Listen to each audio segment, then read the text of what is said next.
It's not your fault, it's mine. So I just wanted to come in and do a quick little hello. Have not been here in a little while. Just checking on you guys. I know it's been a while since we've last seen each other, but of no fault of your own. Just a lot going on at the same time. Like many of you, I'm dealing with COVID. Not like I have it or anything like that, but I'm at the same time I'm restructuring, rebranding. Got something coming.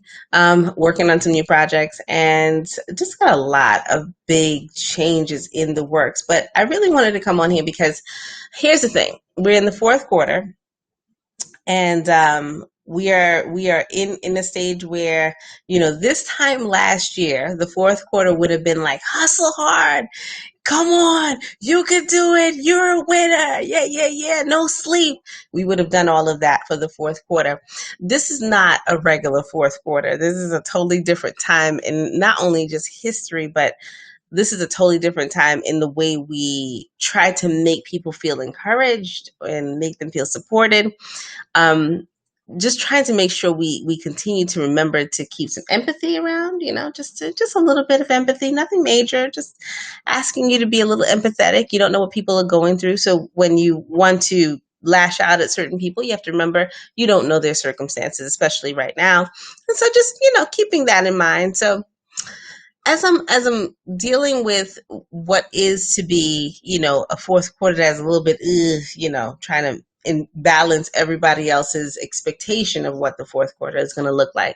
One of the things that I have had the somewhat unfortunate privilege of looking at and witnessing are people who consistently practice their own rejection. People who just practice what could happen, what might happen, what would happen if. And so I talk about this very often, but it's not even something I can really explain without you actually experiencing it.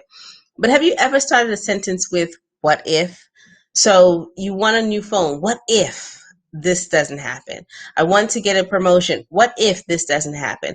I want to negotiate for a higher salary. What if this doesn't happen? So you have structured your what if communication style around expecting something to go wrong and literally setting the intention around going after it. But hey, if it doesn't happen, at least I set up my what if story long before I've even asked for anything so that in case I don't get it, I'm not expecting anything. And if that is something that you have ever done by questioning yourself or questioning people around you so you can figure out what if that does not work out, I completely understand. And I'm a recovering what ifer. 20 years ago, 15 years ago, I was a person who was worried about what could happen because I didn't ever feel qualified enough. I didn't feel like I had enough money. I didn't feel like I had enough of the qualifications. I felt like a lot of things. And I gave into that little bit of fear until I realized that the only thing that can happen is one of two things can happen if I actually go through with it. I'm either going to get a yes or a no. But the thing about confidence is that the story that you tell yourself, you actually have made it up. And you are the only person who hears that narrative. You just probably don't believe it, but you are the only person who hears that narrative. Now, when you share it with someone else who also believes in a what if narrative, what they do, they sell you this idea that, yeah, what if that does happen? So as if you weren't already worried by yourself, now you have somebody else to hold your hand with you through your own worry. And it becomes this whole tale of, I don't think I can do it because what if this happens? And in a time like this where a pandemic is on top of your already existing worry, you are now setting yourself up to tell yourself a story that all of these things can happen. So maybe I shouldn't try. Maybe I shouldn't ask for more money right about now. Maybe I shouldn't try something new right about now. Maybe let me sit still. Let me not move. And as you tell yourself that and you sell yourself another year of what if stories, the world is going on without you. And we're all missing that. And that opportunity that is there with your name on it, essentially you're not going after it because you have this idea that this is going to happen. Now, let me tell you something. This is essentially you practicing your own rejection. And as much as we tell people, set your intention, make it plain, be motivated, and all this other stuff, At the end of the day, the story in the back of their head is the thing that they hear loudest. You can read every motivational quote, you can read every motivational book, go to everything that tells you you can do it to pump you up. But if you've already started with the what if and the doubt and the worry long before you have done the thing, you're probably going to be paralyzed by the thing that you're supposed to do. So let me tell you something. The number one thing you must never do, ever, ever, is practice rejection. Like a practice actually with the thing that you tried to go ahead and get, but you're practicing what if it doesn't happen. So you are really settling yourself into this idea that it's not going to happen, but hey, I gave it a shot. Do you know how many people contact me once? And if I don't give them what they want, they never contact me again because they already set themselves up that if I don't respond on the first try, I give up. And I'm like, this is such an insta society. You guys don't realize that there are people who have numerous things to do. Remind me, set something on your time side and remind me to get back in contact, or remind yourself to remind me, or follow up, or send another email. You never know what has happened. Sometimes things get lost. Sometimes things go into my spam box. And so I lost it. Hey, it happens. I got a lot going on. And so you'd be shocked how many people just say, well, I really didn't expect you to answer, but since you, and I'm like, really? Did you set the intention up that if you are going to send this email that I'm automatically going to say no? I'm saying to myself, don't practice your own rejection because you are setting yourself up to intentionally, and subconsciously too, to really believe that you are not worth the thing that you want to go for. And so I'm nobody's motivational speaker, but I'm telling you right now, when I set an intention, I make it very clear what I'm here to do. And if I can't get it, the next thing that instead of saying to myself, oh, I really didn't think it was possible anyway. The other thing that I say to myself is, please remember to ask, what could I have done better? So I'll tell you a story. Some years ago, there was a grant that was being given.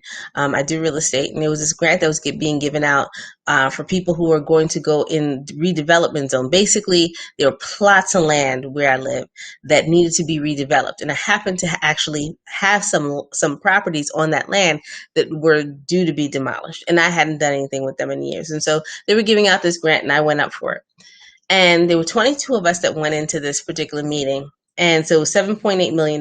We were going to divide it by how many other people won. So if it was 7 of us, that's how many would have gotten paid. So I went into this meeting completely on fire. I was like, I'm going to get the money. And so how many ever of us get it? We're going to split the money. Okay. From the first 10 minutes, I kind of knew that this wasn't going to happen because there was something, a rendering in one of my architectural drawings that wasn't good. And I saw it. I only saw the flaw after I saw when they put it on the table. So I said, okay, it's there. There's nothing I can do about it. And it wasn't a major flaw, but it was a flaw that literally made the difference between yes and a no. So the person pointed it out. I recognized it. We went ahead and we just said, okay, let it go. Instead of walking out of that meeting feeling defeated, I said, other than this one little thing, what could I have done better to earn your business? Oh, that's all I needed. I had a full mentor session that was beyond my level of expectation because instead of setting the intention around the rejection, I now set the intention around the next time this offer is on the table.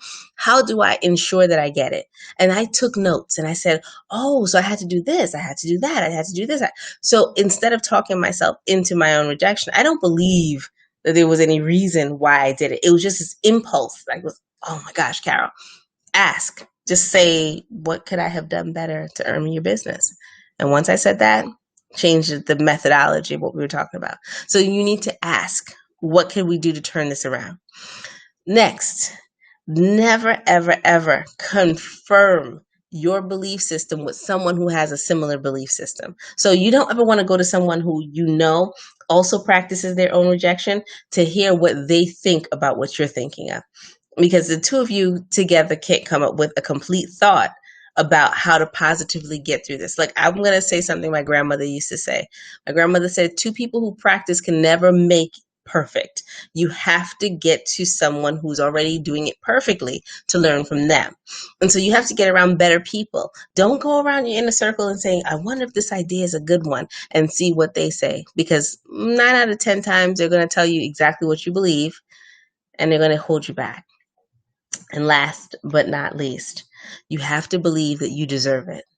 Literally, confidence is about the measure of what you believe you deserve.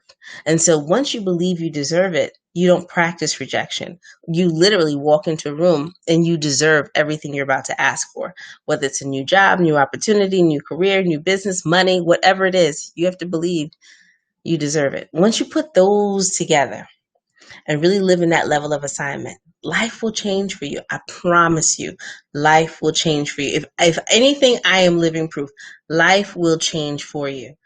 But you have to stop practicing what could happen, considering most of the things you're practicing, I guarantee you, it will never happen because you're sitting there practicing it. So you have to get out of your own way. Get that story out of your head. Get that narrative. And if I can also, end with this particular part of a chat here. Don't add to the narrative that you are already hearing about why you shouldn't do something. Add to that, oh, because of COVID. So like the finishing on the finish of this is you already have a story in your head, and then you're adding on to that story. Oh, well, because of what's going on in the world right now, because of COVID, because that's an additive. You're adding that on top of the story you already tell yourself. So you've already lied to yourself about what you think you should not be or should be doing. And then you put COVID on top of that. But can I tell you something? Some of your excuses predate COVID. Some of you have been lying to yourself since last year and the year before. So don't add COVID on top of it and act as though, oh, now it's COVID's fault. What was the excuse last year? There was no COVID last year. What was the excuse the year before and the year before that and the year before that? It was the excuses you had already sold yourself. So you can't now say that the valid reason, like the real reason that I question myself is because right now with everything going on with COVID, because that's my new thing, everyone is taking the COVID excuse to the next level. Everybody is like taking this in and saying, well, because of COVID, I can't do this. I can't go here. I can't go here. I can't do. I'm like, really? Because the thing that you sold yourself before while you were practicing rejection in the past had nothing to do with a global pandemic. It had something to do with what you were thinking of yourself. And so you got to get out of this stage and this season of believing that everything is about something. There's no force pulling you out of you other than you and the excuses that you sell yourself. So literally, I want you to stop practicing everything that could happen. You've been practicing too long. You're practicing statements that have not actually been said. You're practicing rejections that have not been even given. You're practicing emails that have not even been sent. You are practicing people saying no to you that have not even seen you or heard how great you are. You've been practicing that for far too long. And by the time you realize how long you've been practicing, you could have already done that thing already. But you're missing it because you're so busy in rehearsal mode that you don't realize that it's time to actually get yourself out there and put yourself out there in a different way, in a different position. You don't realize it's time, like it's showtime, time to do this thing. You can't be in dress rehearsal forever, sitting there and practicing what could happen. And so many great people, and that could be you or somebody you know, so many great people miss what could happen because they always practice what could happen. So they don't ever make anything ever happen. But meanwhile, can I also tell you this before I go? They turn into the critics who prevent someone else from making it happen. And so they look at someone else who's doing it and saying, well, that's not good enough because if I were doing that thing, I would do it this way. And I'm like, well, how did you turn into a critic? Because you practice rejection all day long. All of a sudden you became a critic. That's interesting. And although you may not understand what I'm saying, true story. I have somebody in my life who's been talking about opening a restaurant since I looked like I was about 3 years old. I'm 40 years old, and that person's been saying the same thing. And that person has become their own inner critic, and they become bitter because they're the inner critic. And now we have another family member in our family who opened up a restaurant and is booming. It's booming even through COVID. And every time this family member goes over there, she's like, she didn't put enough salt in that. Oh yeah, you became a critic. Yeah, I find that interesting considering you've been talking about this restaurant longer than she has, but it's because you're bitter, because you practice rehearsing your own issues for so long. But now you've turned from rehearsing rejection to now rehearsing the behaviors of objection. So you got to get out of this season. It's time. Like, let's just do this. It's time. No more COVID, no more this, no more that, no more storing your head, no more hanging around negative Nancy and the Debbie Downers. Come on. You can do this. Let's finish 2020 strong. There's nothing preventing you from finishing 2020 just as strong as you intended. Just turn off the news for just a second. Turn off all of the nonsense around you for just a second and literally get that story out of your head about why you have not done the things you have done. And say to yourself, why am I rehearsing what could happen and I don't even have any reason why I'm practicing that like right now? I don't know. And literally figure it out, get over it, put yourself out there. Yeah, it takes a lot of guts to put yourself out there, but I promise you, if you put yourself out there between now and December 31st, you are going to finish this year strong. Finish this year strong. Stop telling yourself that it can't happen. Finish this year strong. You owe it to yourself because that's an excuse. Now let's get to real work and let's stop doing these. Oh, you can do it. December 30th, it's almost clear. December 31st, you're going to be the best. Let's stop doing that. Let's finish this year strong. It's Q4. No more mourning anymore. Finish this year strong and stop practicing what could happen. All right. I applaud you for everything you're going through and managing at this time. I know it's tough. I'm doing all the things that you all are doing. So from distance learning, parenting, and cooking every meal and burning some of them. But we'll talk about that another time. That's not my business. It's not your business. And just literally trying to get to, a whole different sense of being. I'm still writing a book. I'm still doing a lot. But at the same time, I already have my goals in place and we're finishing this year strong. So I'm not letting this get me down, not one bit, because I don't practice what could happen. I'm actually going to go out there and make it happen. I will see you all very soon. Finish this year strong.